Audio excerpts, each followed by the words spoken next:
So this is a presentation about really two rivers. To get to the Moisie, we started on the Pékans River, which is just outside of Fremont. And I guess we'll start off. Oh, there's admit one. I guess I did see somebody. All right, so this is kind of the breakdown of the presentation. Some background information, the trip members, driving 2 days to get there from generally the Toronto area. We meet up with Stephanie, and that was part of our shuttle crew. And we start on the Pékans River, and then the next big critical point is the portage from the Pékans to the Moisie, and then the Moisie River. And on the Moisie River, some notable features are the fish ladder and the trestle rapids at the end, and then the car shuttle out, and 2 days drive back home. Too fast. So some of the background information that we accessed was my CCR. There's the banner down here, and basically it's Canadian Canoe Routes. People call it my CCR. The WCA actually owns it and runs it, and it's a free website for information all about trips and maps and whatever have you. There are a lot of people that put information in there, and there's people that take it out, and it's all free access. And the plan is just to carry on doing that. We do have some advertising that brings in some dollars, and that basically breaks even to pay the people that manage the servers and stuff like that. So it's really a not-for-profit venture. And then we obviously have WCA members we gained information from, and the Nostagan Journals, which is a quarterly journal. You could search the journals and access, okay, Moisie River, Pékans River, and get all the articles and read those sections of the journals. And they're kind of interesting because they go back to, 70 something. You can go back quite a way. So it's interesting to read different perspectives of when people did it, what time of the year they did it, high water, medium water, low water. Another great site in Quebec is Carte Plein Air. They have excellent maps, and we've used their maps for most Quebec rivers. The map that we picked, there's a few there available. The map we picked, again, it's free, was this guy Kovac, who did it in 2006. So he had all the kilometers written out, starting on the Pékans and ending up exactly where we ended up. And the rapids. And then also we had other people's maps that came later, and we grabbed some of that information and put it on Kovac's map. And we started with Kovac because that's the one we started with programming our GPS and whatever. And as we were going through different people's map, we got more information about campsites and whatever. And there was a burn, as I said, there in 2013. So COVID didn't have the burn. And then later they had the burn. So later maps had more information about maybe some campsites got wiped out, or portages are in sadder shape now because of trees falling and stuff. The fire in 2013 covered 100 kilometers of the river, some on the Pékans and a lot on the Moisie. And that's my contact information if you need more information. So the background is the Moisie is a river in Eastern Quebec, known as the Nahanni of the East. It is a wild river of North America. It has been proposed to protect the river with the Moisie Aqua Reserve. You can read all the details, but basically it covers quite a big area, watershed. The river itself is 410 kilometers. What we did is we started on a highway, on a bridge, on the kind of close to the headwaters of the Pékans River, which is say mile point 373. And we went down the river about 85 clicks till we intersected the Moisie. Give you a bearing, Fremont is a mining town about 30 miles up the road from where we put in. And then if you keep going another 30 minutes, you get to Labrador City. All right, so this is the crew. We had 6 people, 3 canoes. Yuri, Rebecca, me, Jean-Claude, Jim, and Neil. So the first part of the trip was just getting there. It took 2 days to get there. Basically, most of the people came from the Toronto area. I was Whitby, we had Lakefield, and then we picked up Rebecca in Montreal. Neil and Jim are in the Toronto, Lakefield area. So we all kind of drove up in 2 separate cars, kind of independent, I guess. And it took, according to Google, to get to Baie-Comeau, which is about here, it's about 12, 13 hours. It took us about 16 with stops and gas and whatever have you. And then from here, the Baie-Comeau area all the way up, it's another 5.5 hours, which took us probably about 7 hours with stops and pee breaks and whatever have you. So it worked out. We had a maybe what was it? We left around 7. We got here about 10 p.m. We left at 7, 8 in the morning and got here maybe 3 o'clock or something, 3 or 4 o'clock. Did our shuttle flip with Stephanie, which is part of Toby's crew, and they were going to take the cars, I guess, and park them somewhere in Fremont, and then later on bring them down to the takeout, which is at Sept-Îles. So the second day driving up, we're going up the Manic River, which is the big Hydro-Quebec river. So this is Manic 5. It's a huge dam, and there's a bunch of these dams going up. So we're about maybe 20K from Fremont, or 20K from our put-in point. 20K up. 20K? Okay. Yep.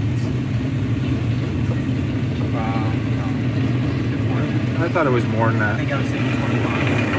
Yeah. That's iron ore cars.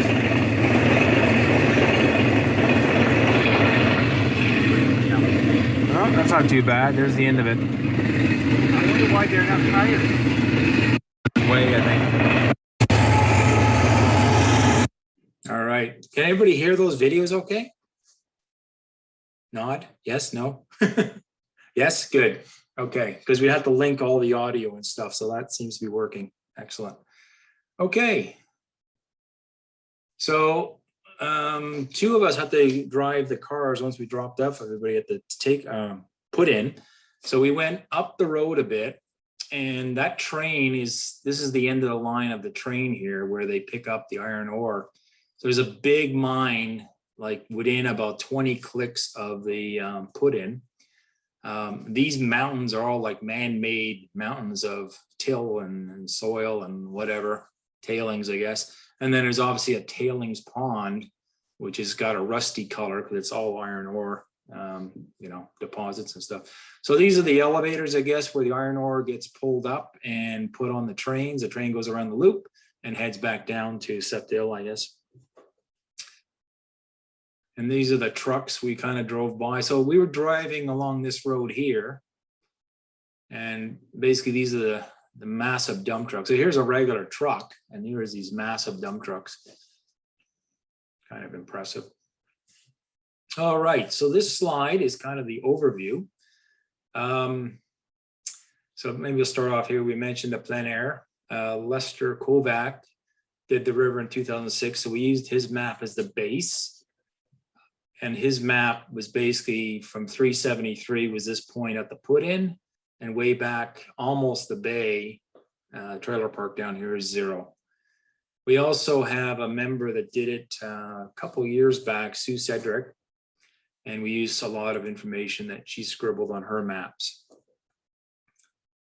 Just to give you an idea, we started here, and that's 1.5 degrees above the latitude of the bottom of James Bay. So when we started, it was quite cool at night. It got very close to 0. It was the first campsite or 2 or 3, no bugs, just about, and pretty cool.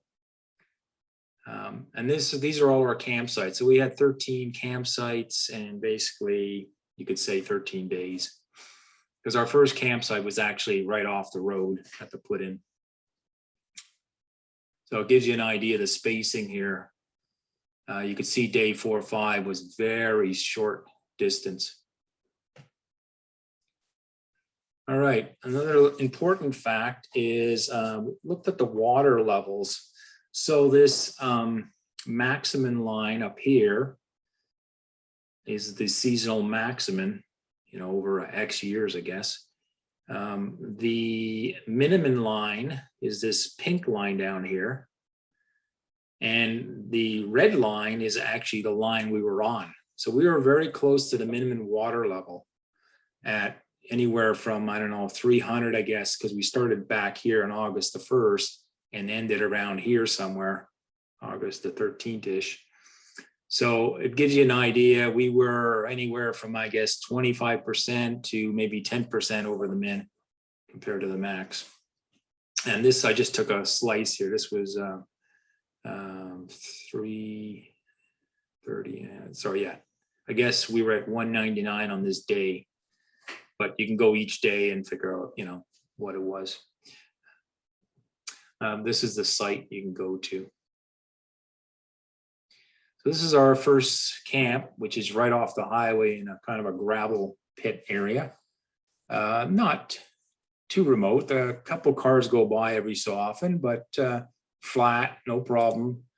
Camping and finding a good spot. Pretty cool.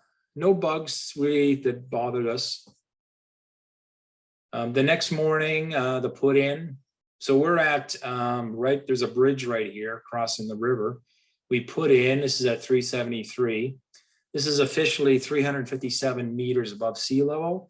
And remember, we're going to sea level because we're going to St. Lawrence River. So we're going to drop 357 meters in 373 kilometers. So you're looking at a little over a meter drop per kilometer on average.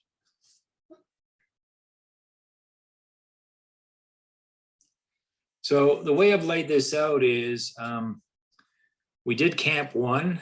Day 1 is really the first day of the trip. So it always goes camp 1, then the next day is day 1. Maybe I would lay it out differently next time. So what I did is I always laid out the maps just to give you an idea. So we're going to start here at this bridge where the road crosses the river. And you could kind of look down the map. There's a couple cabins. These are campsites. These are the kilometers, of course. You can see all the lines. These are eskers, these funny lines. So we're going down and then we're going to hit around 10K and R2 and R1 and R2. An esker, okay, on the side, campsites, a ledge 3. So because it's in Quebec, a lot of stuff's in French and we had to kind of translate some of it. So R is rapid, L is ledge. I think they use S or E sometimes for Swift, but we'll go through it and we'll see. And obviously the red stuff is the portage. So portage of a rapid 4 or a ledge 5. And then again, there's, you know, you could see I've got about 20, 30, 40, almost 30 some K of maps here. So our camp that we shot for and we got to was this little grassy bay at kilometer 334. So we did about 35 clicks that day and it was pretty easy. And this is the bay and the campsite. So I got a few movies here I'll just play. Here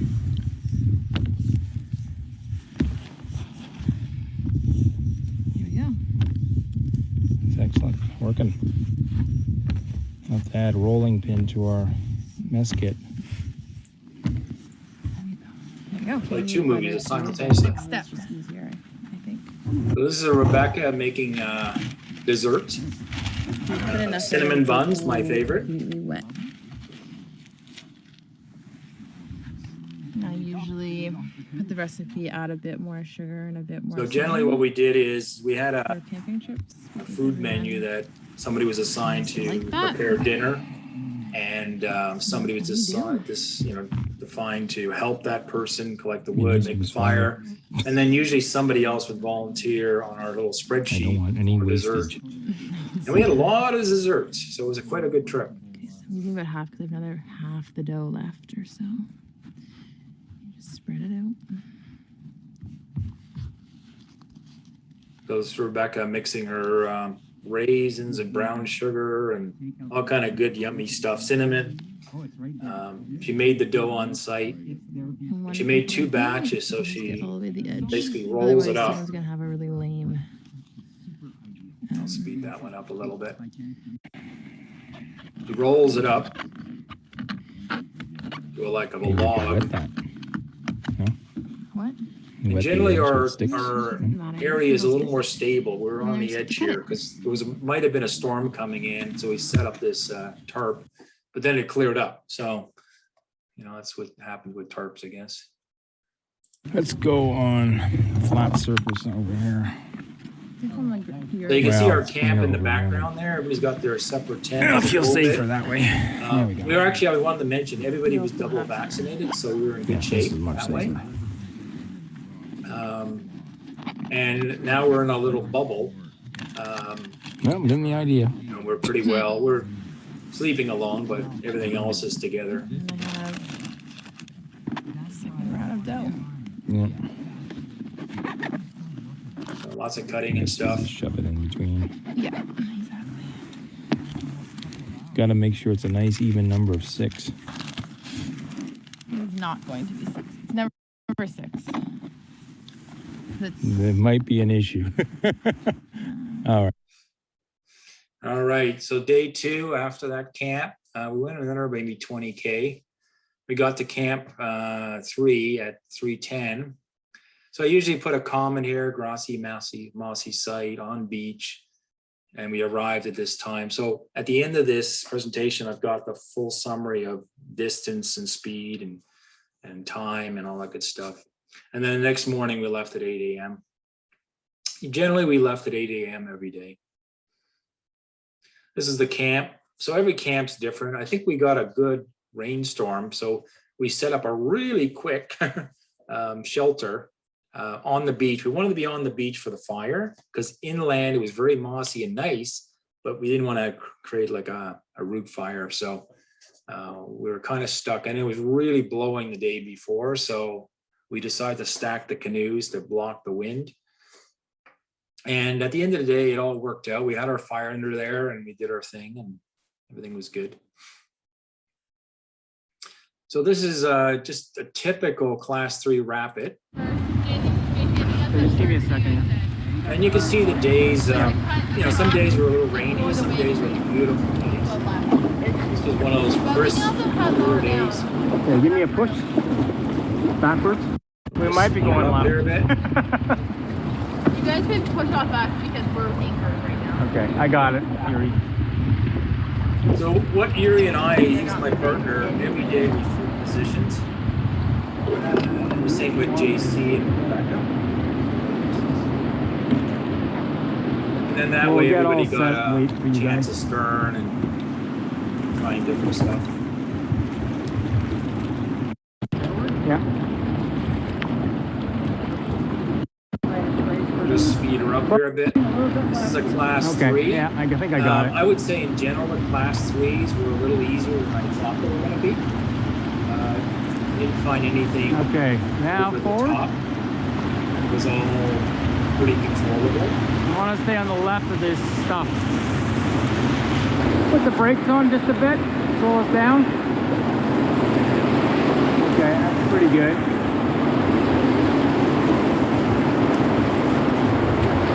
Right on the edge of the big stuff. It's going to be pushing us to the middle, but I got a slight angle. Yeah, we're good, we're good.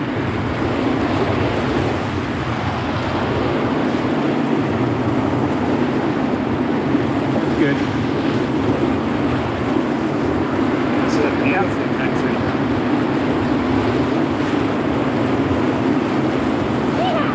Yeah. Water We got a little was, splash there.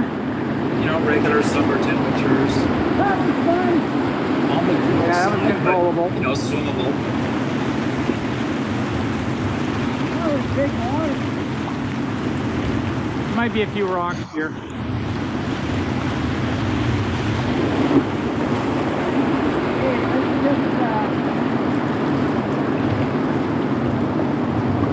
See that big rock?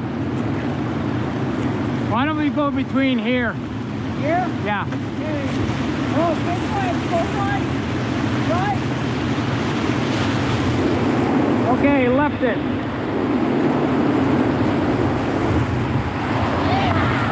Good. I think Gary was having fun with this one.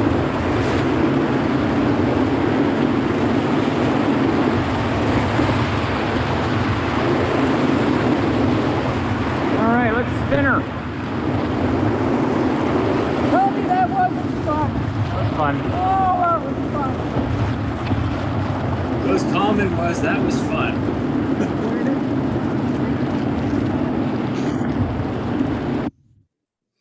All right, we're on day 5. Sorry, Gary, can you reduce a little bit the volume, the video volume? Sure. It's too loud. Just a little bit. It's enough. Okay. 60 Thank there. you. Okay. Okay, so day 5, I think. It's hard to see into this thing. You can see it starts off, we start up about here, and it starts off okay for the first hour or so. And we're traveling about 5K an hour at this point. And then all of a sudden you can see there's a lot of activity down the bottom in here, an R1, R2, 3, an R5, an R3, an L4 ledge, 871 portage through L4, 3, and 5, and a waterfall. And then it carries on to this page. And so we basically went about maybe 20K this day, working our way through all this stuff, and camped down here. So this is typically, this was a Camp 4 area. These are the kind of like class 1, class 2 rapids. So they're all quite manageable. You can see, and basically there's almost nobody on the river. We did pass a camp on day 1, and they were on a 21-day schedule. We were on about a 16-day schedule, which was going to be a 13-day schedule. And then we'll cut back again. It just gives you an idea. This is typically class 1, 2 stuff. So that's the end of that day. Did I skip this here? Let me see. I think I'm out of order here. Let's see. Yeah, okay. So that was Camp 4. We camped up in that area somewhere. The next day, the first thing we did is a portage. So within about 2-3K, we hit this portage. And this is the Moisie River portage. And I'll just give you a flavor of, it's very rugged territory, and not many people do this river. So you end up with a very small use portage. All right, we're on the back half of the Pecan Moisie portage, heading down across the top here and down Moisie River. Dad? Yeah. I said hi. Hi.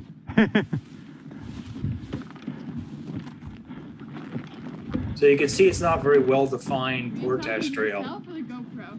I'm Gary, did you use spray decks? We did on the last couple days. These days we just had it wrapped up and carried it separately. It would be too heavy of a canoe to go across the trail, Rebecca? Is it up? Okay, because Bruce was asking, class 3, no cover. Yeah, all the stuff there? on the Pecan, we basically There's a did marker no cover, there. and it was no issue. We had 2 Does the boats trail with go that way? covers and 1 boat without a cover. It's more of an issue Let's go that way. day or 2. Yeah, But even on the last tricky day or stuff. 2, you could do it without.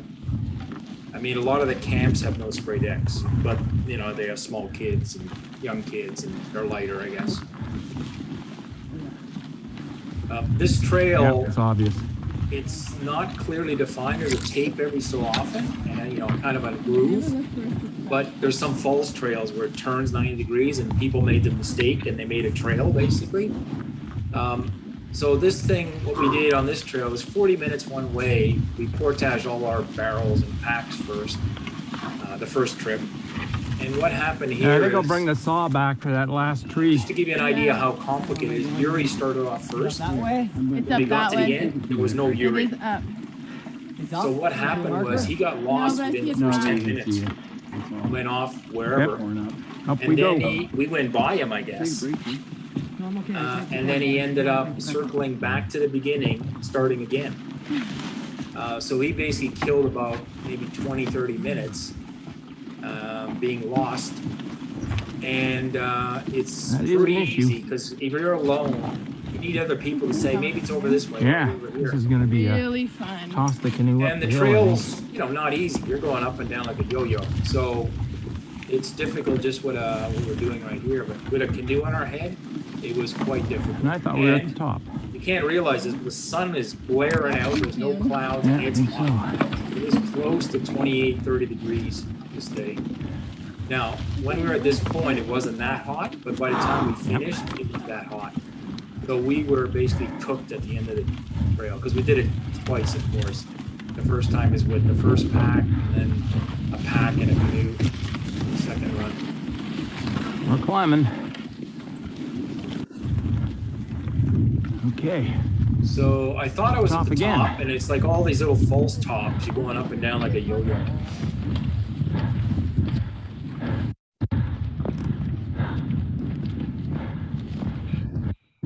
Sorry, Gary, can you lower the volume? The video yeah, volume? sorry. It's very loud. Is it? Okay, You sorry. need to lower it now. A little bit more. Okay, perfect. That's there. Okay, I'll keep it at Keep that. always in the middle. Yeah. Okay. Yeah, it comes across because it's connected to the application, so I hear it differently than you hear it, I guess. Yeah. Okay. Yeah, it's bad. Okay. So here we are at the end. Yuri's dead. We're all pretty well dead, and we're saying, okay, where's the next camp? So we only went about 5K more. It was a very short day. I think we only did. Let me check my data here. I think we did 8 kilometers. Yeah, we did 8 kilometers this day. So 2 in the morning, got to the portage, walked 1.4K times 3, and then another maybe 5K. And that was it. And we were toasted. So just to give you an idea, this is what we did. We were here. We did a couple class 1, 2 stuff. That's about 2, 3K, 40 minutes, about 35 back, another 40 or so. And then we just went down to here, about 5K down the thing, and halfway down, or not even halfway, a quarter down the portage. And it was a stinking hot day. But we were really glad to be on the Moisie. This is a big valley. So this is the camp, first camp on the Moisie. First campsite on the Moisie. How's that volume? It's pretty warm today. Probably close to 28, 30. Beautiful That's the first burn. day. That's our setup to keep out of the sun. A Nope. little bit late, the volume. Less, okay. Yeah, I'm just making supper. Just have a look. There they are. I'm cooking dumplings and chili there. So you didn't use the spray deck because it's too hot, or? No, there was no rapids that we needed a spray deck on at this point. It was all like class Okay. 3, and even at 3, I would say it's about 2.5. It wasn't anything over the top. I mean, there was one rapid I did not film. I should have filmed because it was a true class 3 and long. And, you're in it and you're bouncing around all over the place. And I wish I filmed it, but I didn't. It's a judgment call because I only have so much film time, right? And battery life and stuff like that. What is the temp? What is the temperature? It looks very hot. A hot day. Yeah, this day was 28, 30 at this point. So this is like, midday. We're just like, there's no cover because we're in the burn now. All the trees have been burnt from 2013. Generally at the top end, it was in the teens. So it was quite cool and nice.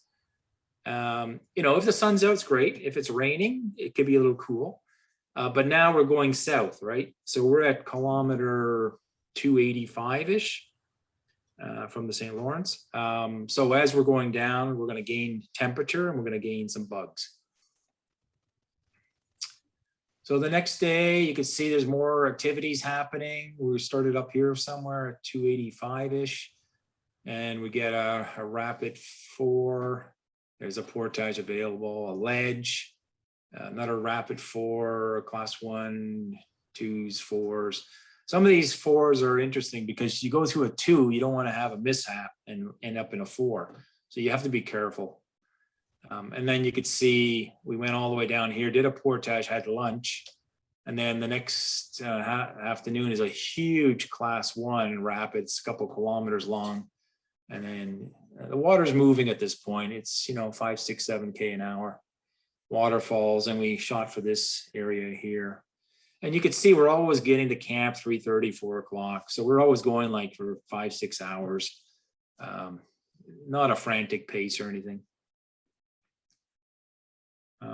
Another video, class 3 stuff. So this is a class 3 that goes into a class 4. So we have to be, it's not typical, but we have to be careful here. Are these guys here? So we did lower the scout volume? I'm just looking for the 2 lower rocks. I see one. You guys Yeah, so we ready? did some scouting on that big rock. We figured, okay, class 4's over Yeah, I there. know. We see the ledge. We're just gonna creep our way over there. There's the second rock there. Okay, so we're gonna go right where the ledge is, where the white stuff, but just this side of it. Right there, yeah. So we missed most of it. Right in there. Perfect. Okay, let's spin out and we'll give them some direction.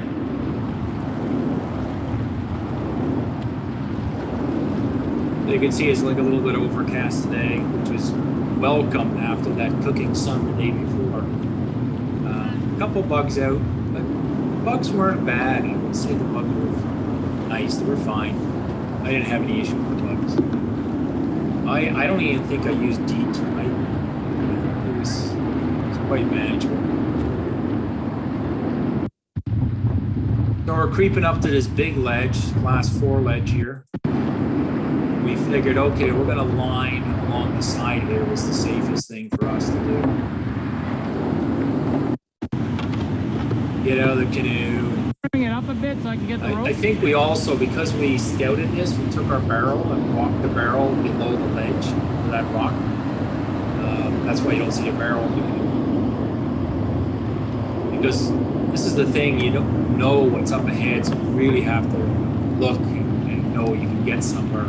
And if there's a mishap, you know you have enough room Gary, to. You want to connect these 2 together? So now we're going to do the. Doesn't look too bad on GoPro. It's all squished, but Yeah, okay. Uh, So we hold we're going to line the boats carefully down to this. that point and then let her go. Gives you a little better perspective. Every time you film something, it looks flatter Watch out, than it JC, is. I gotta get there. It's quite violent. It looks pretty okay right now. I was a little worried about it because I was thinking the boat might corkscrew with this thing. It's a real whirlpool now. Gary, can you lower the volume? Yep, sure. Like 10%. How's Yes. that? No problem. Perfect. Always 10%. Okay, I'll That have was to do easy. that. Excellent. Same If thing I can do again. that by my computer, it's let's see. That's headphones. You guys don't have a lot of bags in your boats. Yeah, I guess we do. Only 2 small bags. Well, yeah, we have, sorry. So I think we both went down, Neil and I and Jim, and then Yuri and I, we lined down. And Rebecca had in her nugget, I'm gonna run this class 4. So here's JC and Rebecca running line.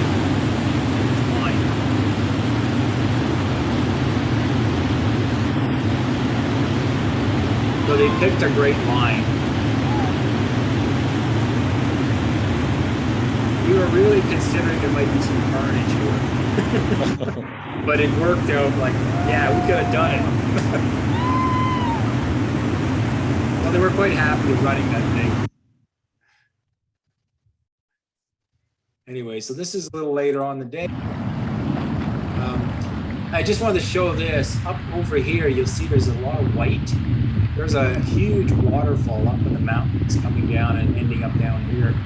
It's hard to catch on this video, but every maybe 10K on the Moisie, you see one of these waterfalls. So we saw 10, 15, 20 of these things. And they look like snow. It's coming out of the top plateau there.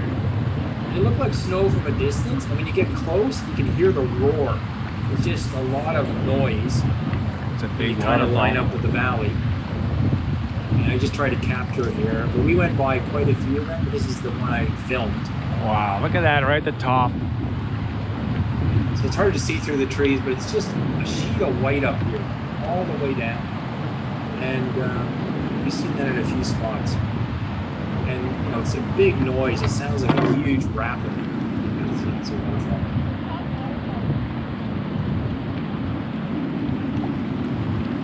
Wow, that's amazing. All that water is going right through that knot. Yeah, you see when we get away from the valley, it's quiet again. A little switch. All right, and then no canoe trip on a rivers. You can do none without a portage. So here's a classic portage, 361 at kilometer 277. Volume. Yeah, there's just, you know, some rapids you just don't want to run because they're class 5 and they're class 4 ledges, and you know, they're dangerous. So these are the portages. They're very rough. There was a lot of blowdown because of the fire. You might have to drop it here. There's a pile of logs. They're very low.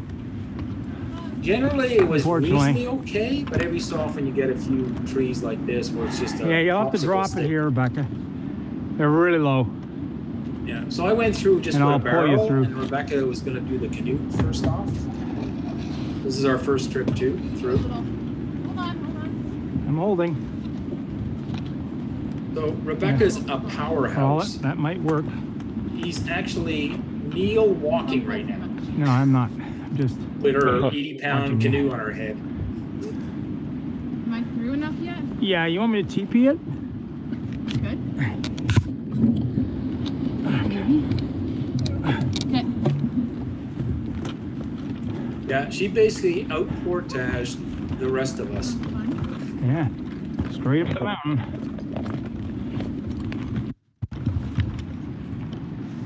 I'm just gonna skip along in this video, but this just gives you an idea. Basically, every portage goes vertically up and then along some ridge line and then vertically down again. And every so often you'll see the river, it's way down there. The Like Hillary we're up, step I don't there. know, 100 meters or something. You want me to pull you? No. Okay. Well, maybe not 100, 75, 50 to 75, I'd say.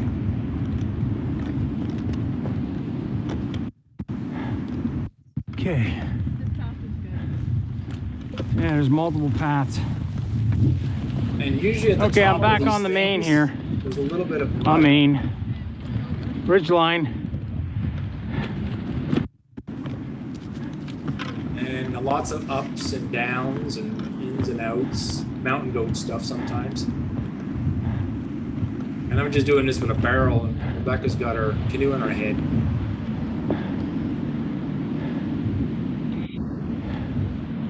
Gary, 7:45. Okay.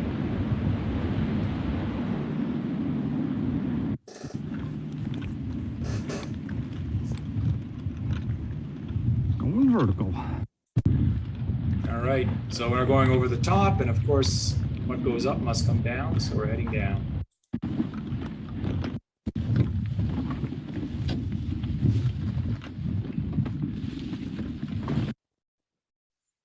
All right. So now we're at Camp 6. This is the morning. What we did on all the events, every day, every morning, we have a briefing of what's coming, and we rotate leaders who gave the briefing. So in this case, Jill gave it. I'll make it today. And basically, you pull the map out, and you just talk everybody through, plan for the day, Right now what we we're are at having lunch, 263. how how many kilometers we're What doing. did What are we he- shooting what for? kilometers did we start at? Can you lower the volume? No, Yeah, sorry. altogether, 10%. 375. 375. Yep. Excellent. Okay, thank you. I didn't open the floor for questions at this point, please. Thank you very much. So it's 263. We're So it's raining this morning, or drizzling, or something. But by an hour from now, it'll be clear again. Even more nervous. Somebody said the Moisie, the translation is Moisie River or Moist River, and obviously you get a lot of rain on the Moisie. Was not comfortable with the dry suit? We brought, or most of us brought dry suits, but we didn't use them because it rained, but you know, it rained for an hour or two and then it would be okay, or it rained at night. So generally every day or two or three we'd get a rain, but it wasn't over the top. It was okay. Yes, in the yellow. And then we're starting off first thing in the morning. It was just like a drizzle, not a huge downpour. The next day, again, we're looking at the maps. Now he's starting to just be wide open. Class 2, 3. These are like Swifts, class 2, 3 there. Nothing really. Class 2, 1, 1, 3, 3. Even the threes are, you know, they're okay. And then you get over here, this is getting a little, so we went all the way to the top of the R4. Generally, we would try not to run anything difficult at the end of the day because, you know, we're all tired.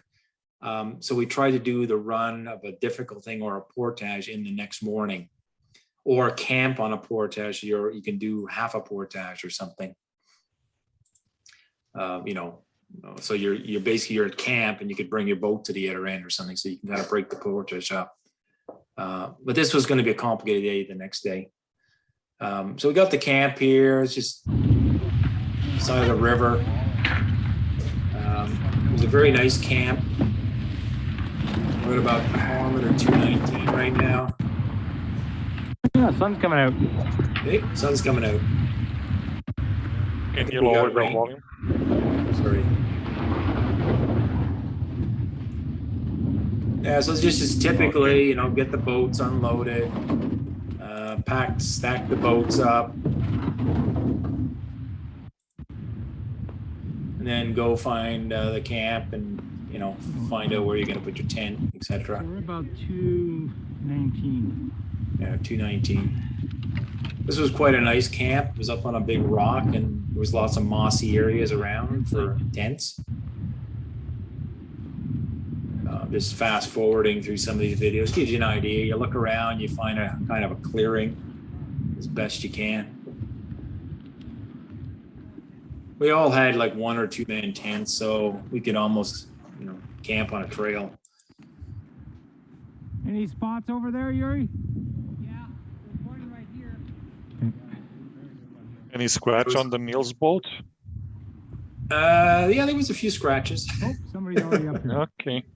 Because you guys One have a thing real with lake. Neil's boat, he had one of these RMI fiber thing, and it would stick to rocks more than a Over plastic 40. boat would stick. So we would go over stuff and slide over, and he would like, doing, you know, got stuck and rock in the boat to get off. So it wasn't as slippery as a plastic boat. All right, so like I said, we did the portage, and then we had a couple R4s, which sometimes we lined around. Sometimes we could find a sneak route. Ledge 5, again, lining sneak routes, some portages. This was a big one, 572, Swifts, and then carry on, and we camped over in this bay right over here. So this is a typical, I think it was a line, Ledge 4, they called it. It was a lot of huge rocks that we were working around. This is the portage we talked about, and we had an interesting thing happen here that we ended up breaking Neil's boat. Let me get this set up here. We got And here. if you lower the volume as well. Yeah, is that okay? Measuring it. Yes, yes. Okay. So we broke the yoke, and this is a great lesson. Like, you got to have all the stuff you need. And I know on Sandro, on your trip on the Spanish, we broke a seat. So same method, go find a tree, green tree, cut it to length, and we cobbled a fix basically. And we had everybody doing something. But it's nice.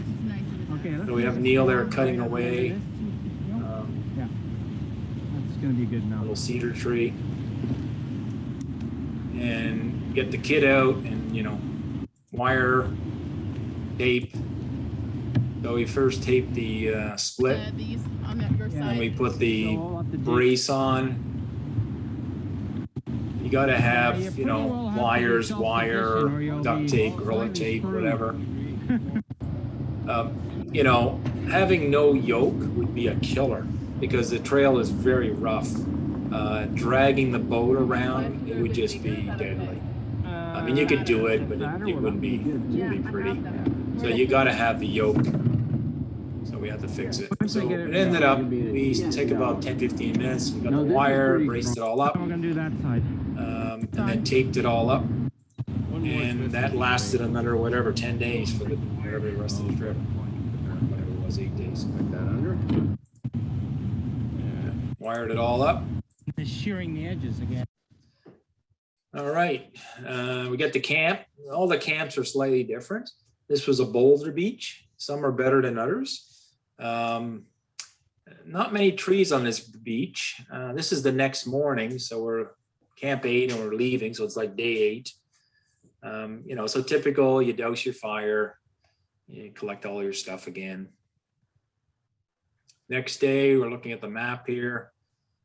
There's not much happening, and then a lot of activity around 190. So this is our concern for today, this area. And once we get through that, not much. We're gonna have lunch, lots of swifts, etc. And we're gonna probably go about 30-40 clicks today. Lots of swifts, class 1s, and we're shooting for this, well, we're shooting for this area here, and we ended up there.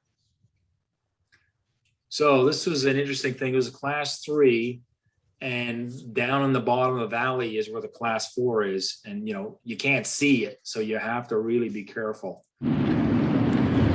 Okay, we're in the R3, heading for the R4. Let's turn. So again, it's hard to scout because you're just on the river scouting. Okay, so now we want to go a little right. So we're really trying to be careful. And we're gonna go around this huge house-sized rock. And then we pretty sure we're gonna be okay on the other side, but you know, it was a little bit of, you know, yeah, we think we'll be okay. So we get through this class 3 drop, and now we know there's a class 4 coming up, so we have to be ultra careful. Plus, Sue Cedric's group had a wipeout here somewhere. Spin out here. So we really wanted to make sure we were gonna have a disaster. So it was a bunch of eddies along the right shore, and we just crept our way down and did some scouting. You can see the huge rock there. Now we're just waiting for the rest of the people, so they're coming. We always had to make sure that, you know, we're ready to rescue somebody if there's an issue. So now we're gonna creep along to this class 4. And these are just little ledges, 6-inch ledges or nothing. Nothing around here. The class 4 is down here somewhere. And we'll go back in the eddy. And so we're creeping along, you know, we're making sure everybody's good. Eventually we go walk all the way down there, and it's big boulders. These are size of like half a house. So even if you got down there and decided I want a portage, it would have been an hour portage to go 20 meters to get around these boulders. They were like huge. And it was, you know, there was not much shoreline here. It would have been, you walk about here, maybe a couple 100 meters. It would have been a really hard one. So we really looked careful, and we said, Neil and Jim said, yep, I think we could do it. So off they went. So this is Neil and Jim.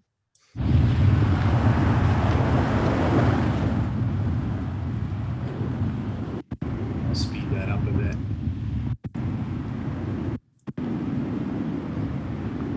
And you'll get an idea. The class 4 is way down here somewhere. So basically they turn into like ants. So you can't even see what they did because they're so small. but they're basically entering a bunch of white stuff down there. And they basically were still upright, so everything was good. And they're way down here somewhere.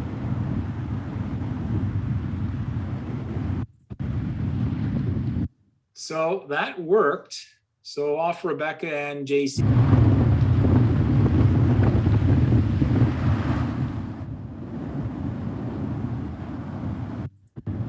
And again, I can't see from here.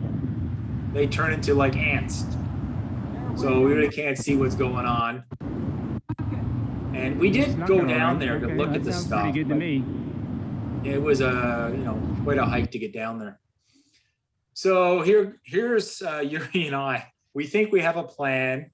We're going to kind of try to follow them. All right, try the class 4. Here we go.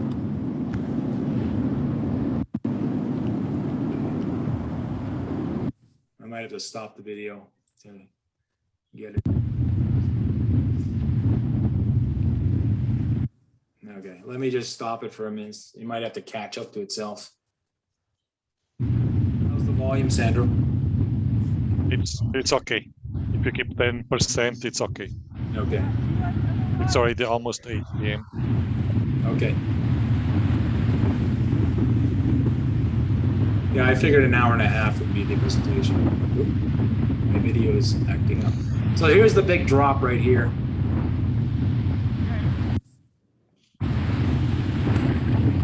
And we're upright.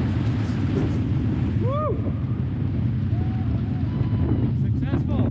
Sorry about the video quality there. My computer is not keeping up, I guess. And then right after that was a class 2-3. So, it was getting easier. I'm going to skip that one. This is a typical scenery. It's a beautiful, huge glacial, valley. It's been carved out by glaciers, and it just, typically this is a little V-ish, but most of it is like a U-shaped valley. And it's just, now we're getting into a constant class 1, swifts. It's just constant like this. It's quite beautiful. So this, I did a little Google thing here, Google Earth thing, just to give you an idea. This is our route coming into this camp. I didn't have actually a good picture of the camp, but we were just after this incoming Moochie, whatever, river, and the Moisie. But this gives you an idea of the valleys, what it looks like when you're looking back up the valleys. And this is not exaggerated. This is the real height difference. From the base of the river to the top's like 1,500 to 2,000 feet, generally. And this is what it was like. This river was coming in. It was, big water, rapids coming in and stuff. And we stopped on this island here, basically. This is another one of these waterfalls. I guess I did get a movie of this one. But it's, usually just covered in white like that from the top. All right, so the next day, going along, everything's good, pretty easy looking, but the river's moving at this point. We're in probably the 8 kilometer an hour flow now. And we went all the way down to the fish ladder here. So the fish ladder is a huge waterfall where they have a fish ladder to help the fish get over the waterfall at kilometer 135. The other thing important about the fish ladder, it's got this portage 899, and the first maybe 150 meters are at a 45-degree angle up a sand embankment. It's as steep as sand can be. That's the climb straight up. So every step, you take one step up and you shrink about a half a step. So it's like a Stairmaster going up this thing. That was a very difficult portage to climb. I didn't get actually a picture of that, but I did get a picture of the fish ladder. So there was a guy manning the fish ladder at this hut, and he gave us a tour of the fish ladder. So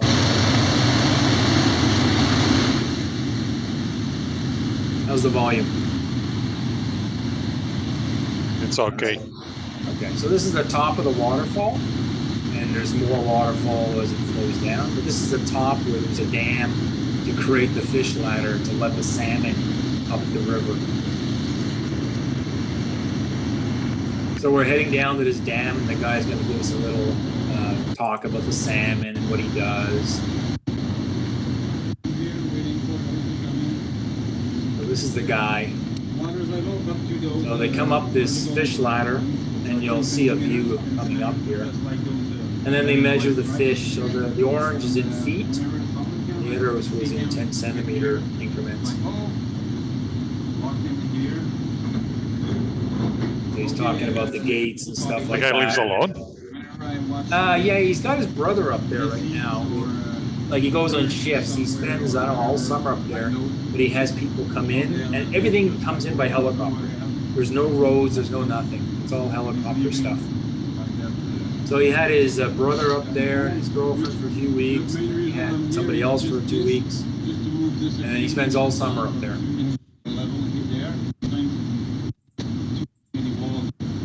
Oh, there's the fish ladder.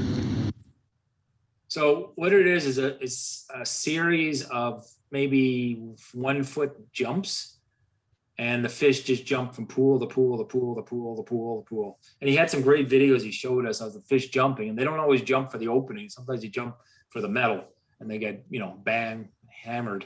So, and the water was quite low this year. He says this is the lowest he's seen it in a while.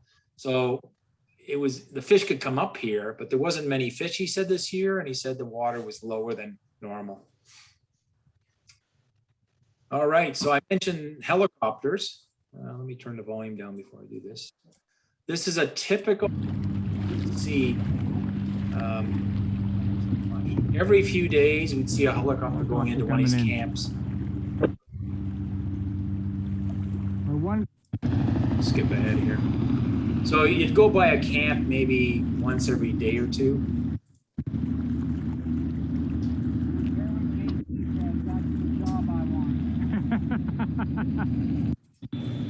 So the helicopter just landed as Moisie down the fish ladder, and we went by, and maybe a half an hour later or something, the helicopters follow the river, and you can see the river is like this huge U-shape, valley.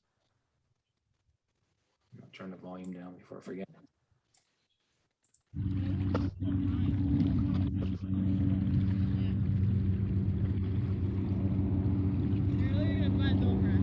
Literally.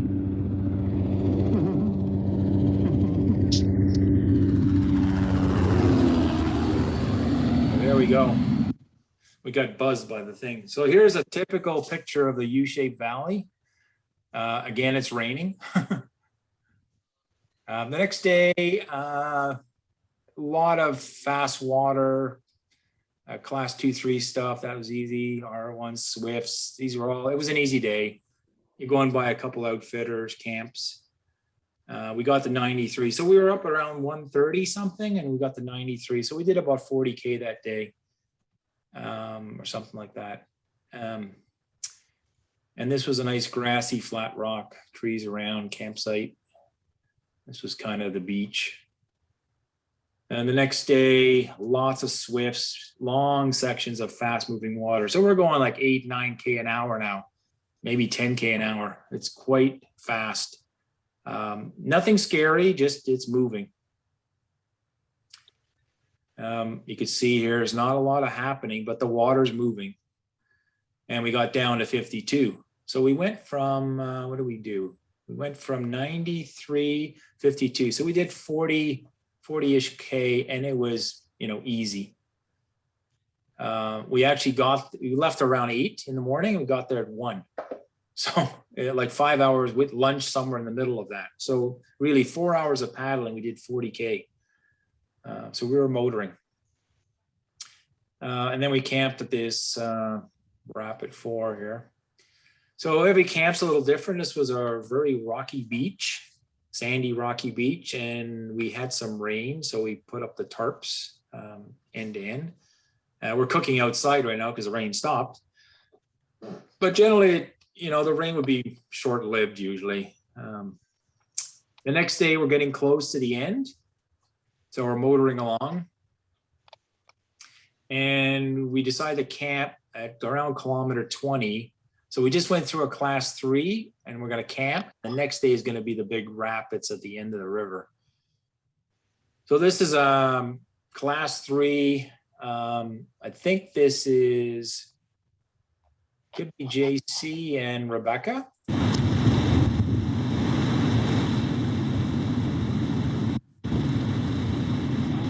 Doesn't look like big stuff, but watch when they get close. At this point too, we ran into another group of kayakers slash rafters.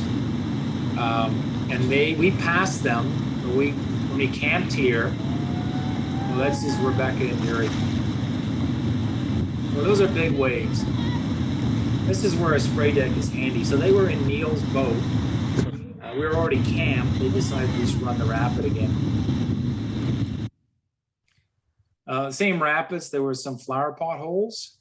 And then we started riding the big waves. We were about 3 feet deep this one. It's where a rock rolls around the water and just curves away. This is about 2 feet. That was about 3 feet deep. We're excellent. Yeah. And this is our camp. Right at the bottom of class 3, and then next will be all the big stuff. So That's here's a the big next wave. day. What was that? It's a big waves, that one. Oh yeah, that one was big waves. Yeah, that was Yeah. scary big. Anyways, those guys ran it a few times successfully, sometimes not successfully. Looking for more, you're gonna have to create a project. So let's do that now. Next, I'll import my media. Okay, gonna have to mute you. Okay, so the next day we had a class 5. It was actually a class 1 or 2 up here, and then a class 5, an R2, a cabin, R3s, and these R3s were big because that was big. These are big. An R3, 4 with 2 drops. So that was a little scary because the first one, if you screw up, you're in the second one. And the distance between is only about 100 meters, 150 meters. So it was a little dicey.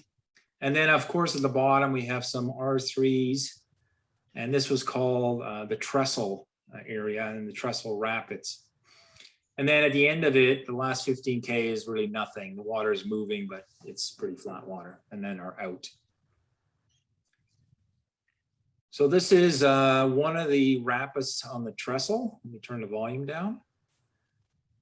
And this will give you an idea of what we went through. Now we had a spray deck on, and we needed a spray deck.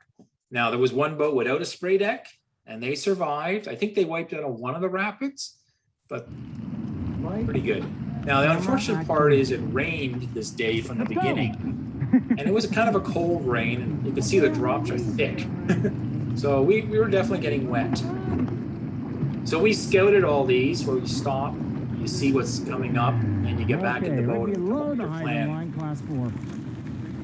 Maybe 3.5. So the idea is here, we have to paddle back up river and then get about halfway out and then dive back to the right shore. That was our plan. That next eddy line is about halfway we're a out. little bit We're gonna go off. A little beyond that. But reasonably hit. Okay, What we want to that's hit. good. You're doing okay. So we're doing like a front ferry here. We're slowly turning into it now. My plan was about at this point, start pointing right, and where the big drop is, try to jump into the eddy on the right. And you know, but Point towards the right. yeah, so I kept saying point towards the right, but Yuri's pulling Fine, left. point towards the right. So there's a little communication issue here. Start paddling forward. Okay, now he realizes, yeah, we should have gone right more.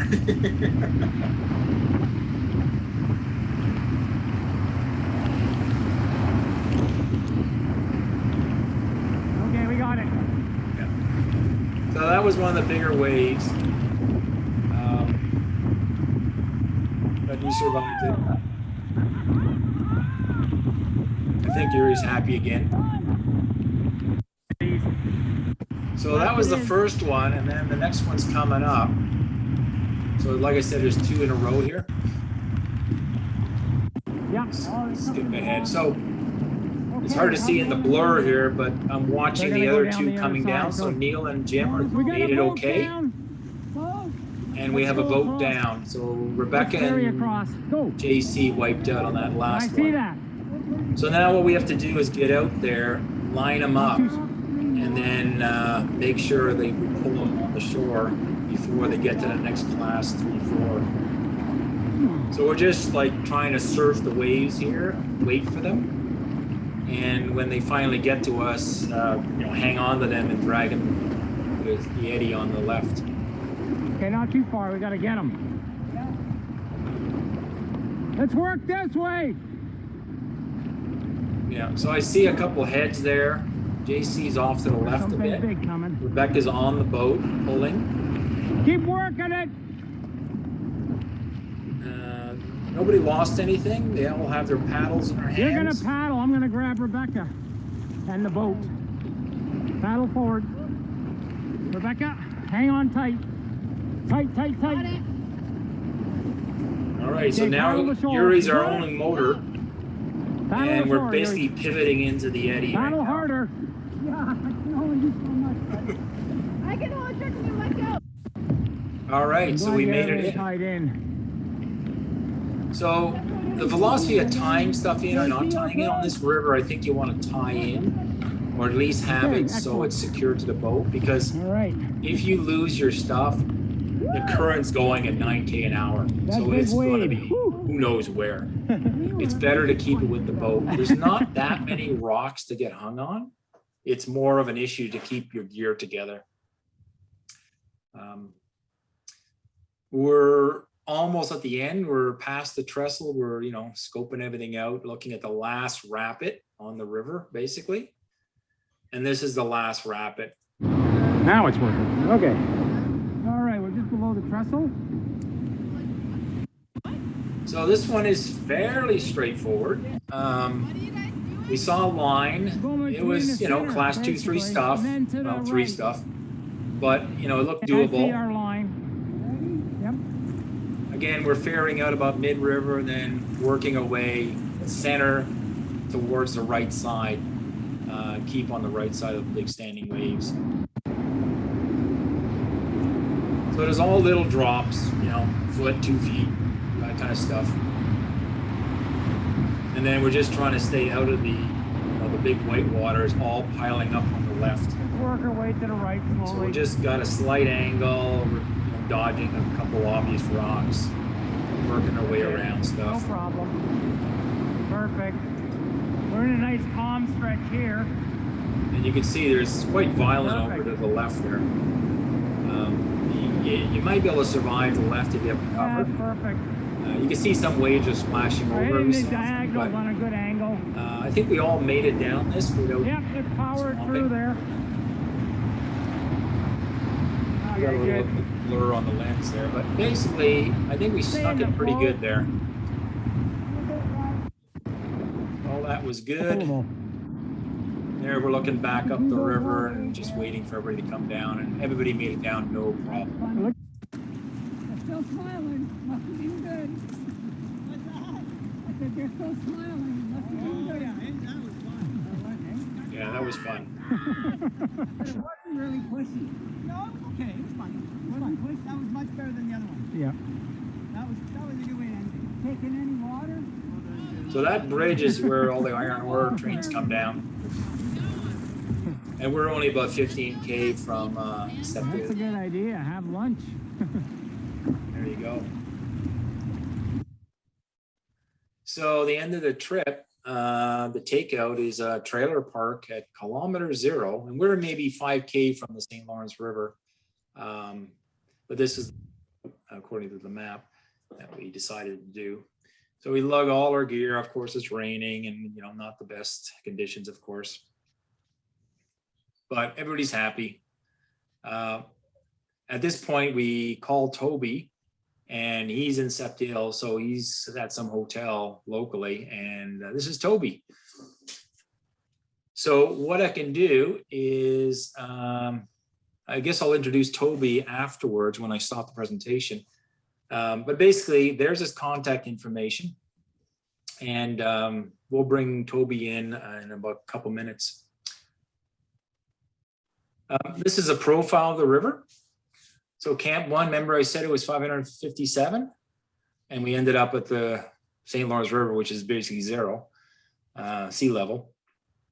But this gives you an idea what we did every day. So just to give you an idea, the Pecan was 1.12 meters per kilometer average. And this is the huge portage we did, dropped into the Moisie Valley. Then this part is 1.3 meters per kilometer on the Moisie. So it's dropping even faster than the Pecan. And you could see some of these days, I mean, the thing's just, it's dropping. It's just continuously dropping. And of course, all the big steps are, there's a waterfall or something. But this gives you the idea of the layout. I put this mileage thing together. You can get an idea of, the day, the campsite coordinate, and what my comments on, is it grassy, is it good, it's not good, whatever. The kilometer we did per day. So it gives you an idea. That's a quick day, medium day, average day, slow day. And then, what time we started, what time we finished. And this is total time with lunch and everything, not going at a frantic pace, total time. And then you just take the kilometers divided by the time and you get the average speed for the day. So it gives you an idea. You start off 4K an hour with lunches and everything. This was the portage day. We're doing 1.33, so a really slow day, 8K. We only went, 6 hours. We were toasted. And the next day, speeding up, maybe a harder day with some rapids, I guess, or portaging, speeding up. And then here's a huge day. We're figuring if the average is 8.5 and 7.5, the current's got to be 9K, 10K an hour. I mean, we're just motoring. I mean, I did do my GPS every so often. I could see we're just motoring. So total, we did the 373 kilometers, took us 90.43 hours total. So we averaged 4.12K an hour with everything. So we're generally going probably 5.5K an hour average. And, we're not pushing, we're just paddling normal. So that's kind of the summary of the trip. Summary of our cost. The car shuttle for 2 cars, $21.75. Our fuel cost, I just took my fuel cost and doubled it. It might be a little less because Neil had a smaller car. The hotel, we had 2 people per room for 3 nights, times 2. So we basically had 6 hotel rooms at this Manic in Baie-Comeau. It's like $120 a night. Miscellaneous was like stuff in our food barrel that was extra, like fuel or oil and gravity filters and stuff like that. Generally, we split the food cost evenly. We said everybody picks up, like 3 meals or whatever it is. So there was no cost there. But this was like above, extra stuff for meals out or whatever. So the total was $43.60, we figured. And you divide by 6, it's about $725 to do this trip, self-guided. And then, of course, you have to get back. So at Septil, we drove.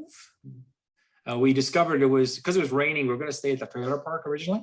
And we decided, well, it's raining, let's find a hotel. There was nothing available here. So we drove all the way back to Baie-Comeau of the hotel that we stayed at the first time, which was this, the Motel Manic. The place was okay. It looks old, but the inside was okay. $120 a night, double occupancy, no problem parking. It's right off the road. So I would recommend it. And then from there, again, it's 12 hours, which probably took us 15. Tadoussac, we actually did a side trip and went over to the sand dunes here. And then Tadoussac, there's a ferry, of course. So get on the ferry, take the ferry, drive. Our car, we had 4 people, so it was quite easy driving. Neil and Jim had to, split the driving. But, everybody had like 2 hours and you switch. It was okay. And then drop her back off in Montreal. Going through Montreal is not great, but it's what it is. And then ended up in Whitby at my place, and then people dispersed from there. So that's the end of the presentation. So let me bail out of that. Oops, wrong one. Stop. All right. So now you can unmute yourself. I'm going to introduce Toby. And Toby, if you can unmute yourself. Toby was our shuttle driver, did an excellent job. We had a lot of communication with him up front. He's always been very, very helpful, very knowledgeable of the area and what to do and where to go and how to get the solar logistics figured out. There are other ways to do it. We drove up with our cars and had the cars come down. You could take a train to Labrador City and do a shuttle that way. So I think, Toby, I'll give you like 5 minutes, and if you just tell them what you are and who you're doing, whatever. Okay. So, quite simply, I'm a retired guy. I was in the industrial supply business in St. John's for years, geologist by training, but I'm a skier. And so my wife told me she was moving to Labrador, and I was retired at the time.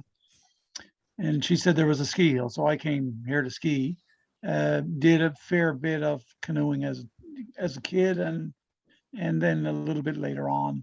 Haven't done much in the last few years with trying to get back into it, but been involved in the tourism through the ski hill as much as there is, and so kind of got involved with some groups that were going through looking for some support, and so that's how I kind of got in touch with Yuri and Gary, I think through Noah Booth probably originally. We generally help out 4 or 5 groups a year, and it's always about what you want to do. I mean, the COVID times were different, and I think your group didn't really like the idea of being on the train, and Right. Quite frankly, there was never any guarantee that you would be allowed into Labrador on the train anyway. So staying in Quebec was always the plan, and that worked out. In fact, I could tell you one thing is we stayed in Quebec up to Fremont, but Stephanie was saying that when she came from Labrador City, there's actually a checkpoint. You have to show double vaccinated to get into Labrador. So we were all double vaccinated. I don't know if we all had proof that we were double vaccinated, but right. It would have been a challenge. So if you're from outside the province, you're right. You have to outside the Atlantic bubble. You have to show a vaccination record to get in or isolate. Anyway, that's going to work itself out, we hope. But the other option, as you say, is to take the train. They'll take your canoes on the train, your gear, and it's about a 50, 60 kilometer outside of town, going northeast, I guess, really, to hit the train track where you'd get off. So either way, there's you get off at Emerald Station, then the peak, depending on where you want to get on the river, there's other options, but then you're about 70 kilometers to where your put in was. But that's certainly easier. Then your cars are down there and there's less mileage and all that sort of thing. The other things people ask about is, things like fishing licenses and things, those kinds of things. I helped Noah again this year with a fishing license, and we didn't actually see him. So just logistics in general, it's a tricky town. It's very, very busy.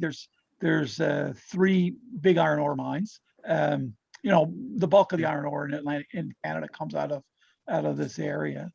And so at the moment, I would say there's 0 hotel rooms available in any of the towns, and zero bed and breakfast. So you got to be a little bit ahead of the curve on that. If you want a place to stay. The other problem is that, from a service perspective, everyone's working $150,000 a year job, and they're really not very interested in a bit of pocket money. So that's always a struggle. things like car repairs are a struggle. There's no, so yeah, all those kinds of things, you're really gonna need help with coming to Yeah. Labrador these So days. one option Labrador is to City. take the train and, you pick up people, Yeah, so we shuttle them over to somewhere. and Yeah. that's right. Yeah, we've done that a fair bit. So take the train up, take the boats with you, the gear with you, and we can certainly pick you up at Emerald and get you to whichever put-in you want to go in, Right. wherever you want to go. Some people, quite a few trips are going north, so they'll go north on the train to Menahek Structure, and either come down from there or go north from there. And the same thing, they'll wind up here either on the way in or way out. And, yeah, but in terms of the Moisies, yeah, you'd probably in a different time, you probably would have been better getting the train up and just getting picked up at We Emerald planned the Station. trip for the year before, and we planned the train, and then the COVID hit, and we said, okay, we're not doing the train. Yeah. And that trip got canceled and postponed, whatever. And we started the conversation like a year and a half before. But it was on the back burner, bounced to the next year. So it panned out because and the other thing is and everything worked out with doing the car thing. Yeah, and the other thing you can do is, because it's reasonably easy to fly in from Montreal or Ottawa now into Lab City. So, if there's a larger group, some can take the train up with gear and some people can fly in, but that's all been on the back burner with COVID. Yeah. So okay. So thanks very much, contact Toby. information is there. It was great to see the trip. Very impressive. Yeah, so like I said, his contact information on the slide. This is being recorded, so it'll be on YouTube in about a week or so. And you just scroll to the back and you contact Toby or myself. Yeah, and I'll get on your site there as well. And Okay. Any other questions from the audience? I know, Barb, you've done it a few years ago, right? Oh, you're on mute, Barb. Yeah, I can't remember. Bruce, we did it with Bruce and Beth. Okay. And I remember we used somebody's trip report. We called them the SARS group. So their trip was in 2003 during SARS. And we followed their trip notes, and we took the train and got off at Apokapa and started in the lakes and came down that way. Okay, that is another option. Yeah. Yep. It was we had some tough portages even going that way, but I've heard the Pecans portage is really nasty. Well, it beat us up. I think it was a combination. And our most really excitement hot. was hot and sunny. So that was what killed us.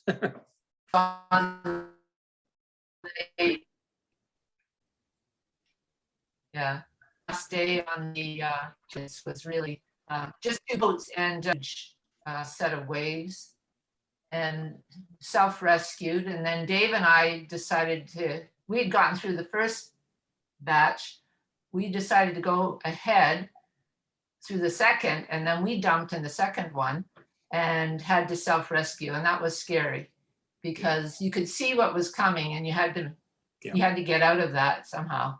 Yeah. Dave, thankfully, he was holding onto the boat. I was just swimming, but he managed to get out. So I think the first person down should have, high confidence that they're going to make it, because that person needs to be there for rescue. Or there's enough gap. But they're about 100 meters. I guess we felt confident because we did the big one. But the second one, the waves were so huge. Holy, it was incredible. Yeah. And I don't remember on the lower water, but they're still big. I just remember is that we just tipped, there was something hit us like that. It wasn't a rock. It was just the way we hit the wave and flipped us just really quickly. Yeah. Anyways, we made it through. It was fun. Yeah, at the end, you could say it's fun. Yeah. Well, When you're in and the that middle, day it like- was raining too, the same. We had rain that day, right? And then Yeah, yeah, by the time you finish all the rapids, and then there's the rest of the paddle, the tide is coming in. So it was a Okay. slog. okay. No, we were finish. okay. Yeah, Mhm. there is a little tide, but we were okay. We always had a good flow. And we didn't look at tide charts or anything, but yeah, it would have been an issue. I think we were still going 7, 8K an hour, even on that slow part, because it's a very wide river. Really? And Mhm. yeah, we were motoring along and we were paddling hard and we were motoring. Oh, there's Bruce. Bruce. Bruce, do you remember the same thing? Just might want to add Yeah. something to that. Well, as Barb said, the last 10K or so was really a slog. We didn't finish till it was 8 p.m. It was getting dark. It was Okay. pouring rain. It Yeah. wasn't the nicest finish, but Yeah. it was a the great rain- trip. I would recommend it. I would recommend the river. Oh yeah. Yeah, I would say just pack Gary lightly. had some good shots showing. Yeah, I would say pack lightly, pack equipment to repair the boat. And and just work as a team and stick together, of course.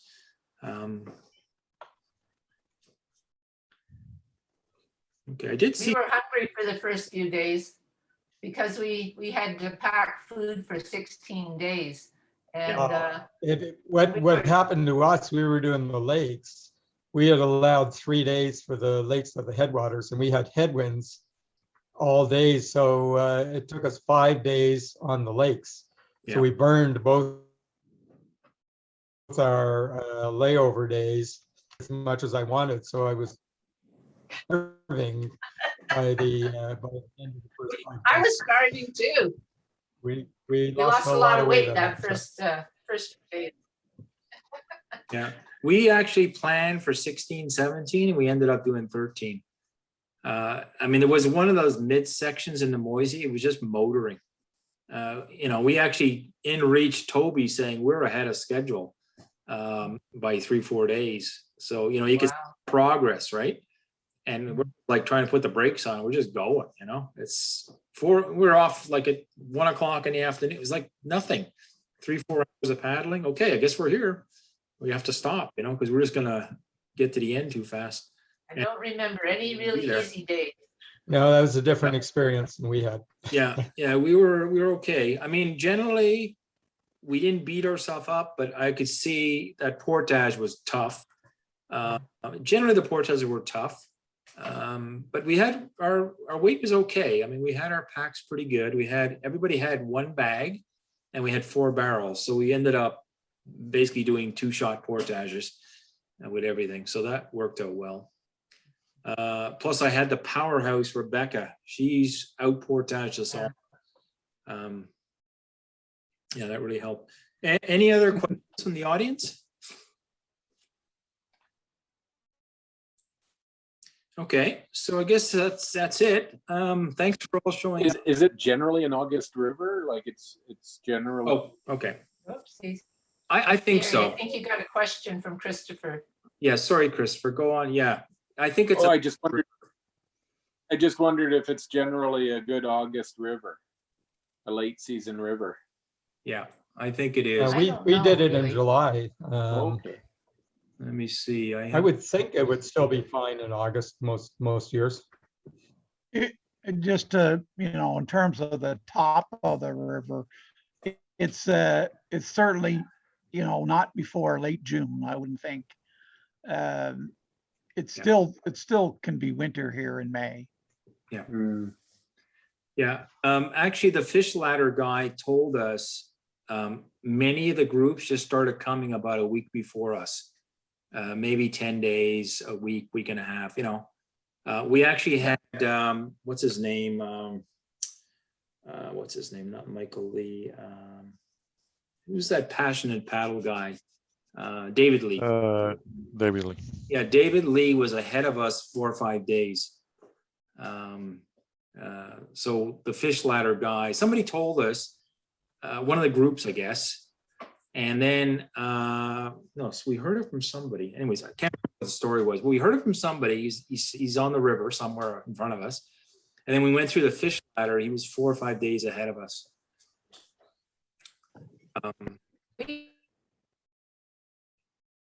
We encountered a camp group.